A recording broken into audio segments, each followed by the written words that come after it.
స్వామివారు భక్తికి తప్ప దేనికి లొంగడం. పరిపూర్ణమైన భక్తితో విశ్వాసంతో స్వామివారిని దర్శనం చేసుకోవాలి. నాకు అధికారం ఉంది, నేను డబ్బులు ఖర్చు పెట్టగలను, పెద్ద టికెట్లు కొనుక్కోగలను, స్వామివారి దగ్గర అరగంట నిలబడగలను, ఒక గంట నిలబడగలను, నాకు అధికారులంతా నాకు ఊడిగం చేస్తారు, సేవలు చేస్తారు అనే ఒక భావంతో వెళితే స్వామివారి దగ్గర స్వామివారి అనుగ్రహం దొరకదు.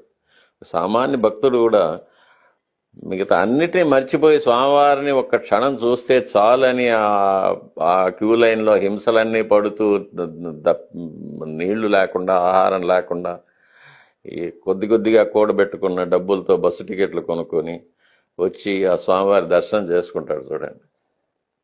అటువంటి భక్తుడికే స్వామివారి యొక్క అనుగ్రహం ఎక్కువ ఉంటుంది. ఈ అధికారాన్ని ప్రదర్శించడం కోసం వచ్చి దర్శనం చేసుకునే భక్తులకి స్వామివారు ఎప్పటికీ దూరంగానే ఉంటారు.